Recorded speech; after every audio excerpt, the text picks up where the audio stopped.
On est de retour de la pause et je veux vous dire que depuis 1979, il y a l'organisme Kéroul qui travaille à améliorer l'accessibilité du tourisme et également de la culture aux personnes à capacité physique restreinte.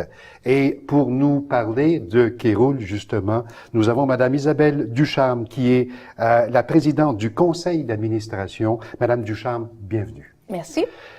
Il n'y a pas si longtemps, Madame Ducharme, vous disiez à peu près à tous les médias que Montréal accuse présentement un retard en matière d'accessibilité. Que vouliez-vous dire?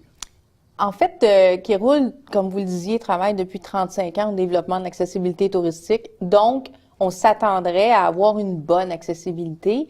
On le fait pour l'ensemble du Québec, donc ça inclut Montréal. Monsieur Leclerc, qui en est le fondateur de l'organisme Kéroul, est lui-même une personne qui se déplace avec un fauteuil roulant.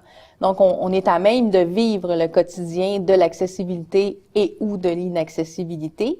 Ici, à Montréal, il y a un vœu, il y a une volonté, comme dans l'ensemble du Québec, pour beaucoup de se rendre accessible, mais ça bouge très lentement. Ne serait-ce que je ne peux pas prendre le métro. Il y a 7 stations que je peux prendre si on inclut Montréal et Laval. Donc, je peux aller d'un point A à un point Y, mais entre les deux, c'est complexe. Ce qui, pour moi, est un peu déplorable puisque je peux le faire dans d'autres pays. Donc, en tant que touriste, je suis souvent mieux servie que je peux l'être ici à Montréal. Qui peut-on définir comme personne à capacité physique restreinte? Il n'y a pas que les personnes qui sont en fauteuil roulant. Là. Non. Dans les statistiques qu'on utilise, ça comprend des personnes qui peuvent être avec une déficience motrice, une déficience visuelle, déficience auditive, intellectuelle. Ça inclut les gens qui sont en perte d'autonomie. Donc, c'est des gens, souvent quand on dit déficience motrice, les gens imaginent la personne en fauteuil roulant. Mais ça inclut aussi la personne qui va avoir une canne, qui va avoir un déambulateur, la personne qui a des problèmes d'arthrite aiguë. Donc, c'est très, très vaste. Là. On parle quand même de 15 de la population. On nous dit que dans le monde, ça veut dire environ 1 milliard. Donc, c'est une population qui est très présente et qui est vouée à grandir parce qu'avec le vieillissement de la population, on s'attend à ce que ça devienne un 20 à 24 dans les 10 prochaines années de la population qui vivent avec une limitation ou une autre. Veut pas, on vieillit, on risque d'avoir besoin d'aide à la mobilité et ou des problèmes d'ouïe et de vision, et etc. Vous parlez beaucoup de tourisme accessible, en fait. Hein? Oui. C'est le dossier que vous défendez oui. en priorité, je pense. Oui. Comparons-nous un peu. Si on compare Montréal à d'autres grandes villes canadiennes, est-ce qu'on est mieux, un peu moins, un peu plus en retard? Je vous dirais qu'on est dans la moyenne. Si on regarde les grandes villes qu'on entend habituellement parler comme Vancouver, Calgary, Toronto, Montréal, peut-être on peut inclure Halifax là-dedans, Montréal est dans la moyenne. L'Ontario s'est doté d'une loi beaucoup plus sévère pour rendre la province plus accessible. Donc, j'imagine qu'ils vont avoir rapidement un pas d'avance sur nous par rapport à ça. Ben, vous parliez de cette loi un peu plus restreignante. Oui. Il n'y en a pas au Québec de ça? En fait, au Québec, on a des normes, on a le Code du bâtiment, on a toutes sortes d'outils qui peuvent nous aider, mais pas vraiment de réprimande si on ne le fait pas. Donc, c'est là où c'est plus difficile.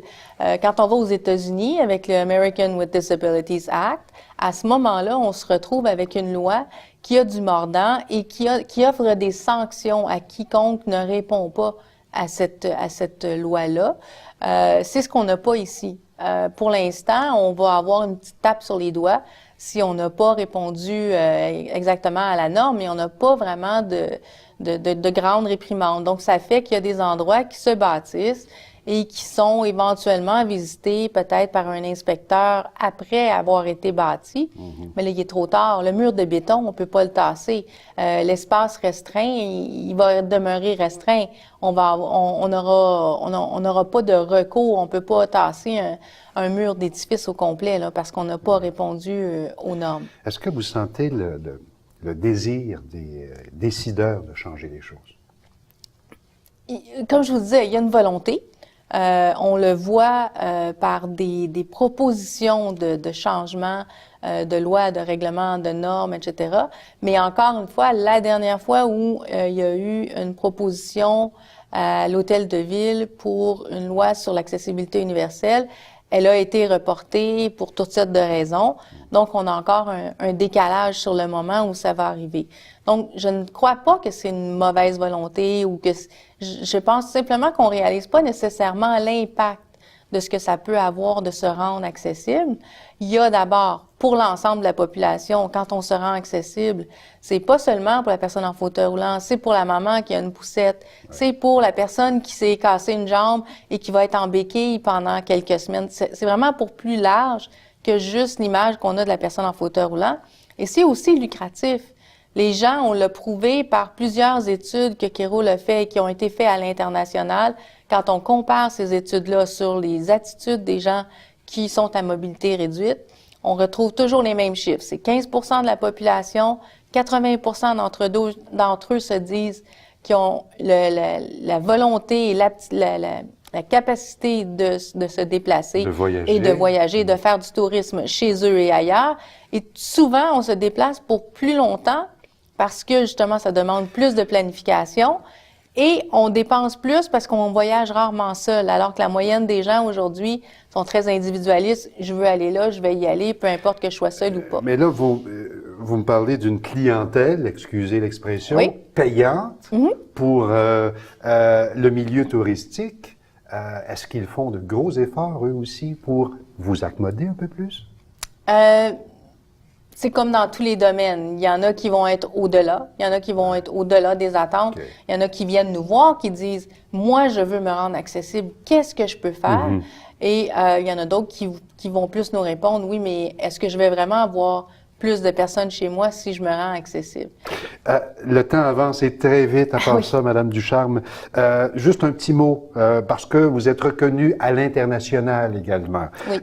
Vous avez été l'hôte du sommet mondial Destination pour tous, qui se voulait un peu un électrochoc dans son ensemble. Il y a beaucoup d'intervenants qui sont venus. Qu'en est-il ressorti en 15 secondes? Je vous dirais que effectivement, ça a été intéressant d'avoir 30 pays, des gens de l'Organisation mondiale du tourisme et de l'ONU, donc des gens qui ont du pouvoir et qui ont des pouvoirs de décision, qui sont venus débattre de qu'est-ce qu'on fait pour s'assurer qu'on ait un langage qui est reconnu à l'international. Quand on parle d'accessibilité à Montréal ou ailleurs, qu'on veut dire la même chose. Pour 2015, quel est votre plus grand souhait? Quelle bonne question. Pour 2015, c'est très, très rapide. Hein? Moi, je vous dirais que déjà que les gens aient commencé des actions par rapport à ce qu'on a discuté au sommet, ce serait déjà beaucoup. Qu'on arrête de juste en parler, mais qu'on agisse. Madame Isabelle Ducharme, merci beaucoup.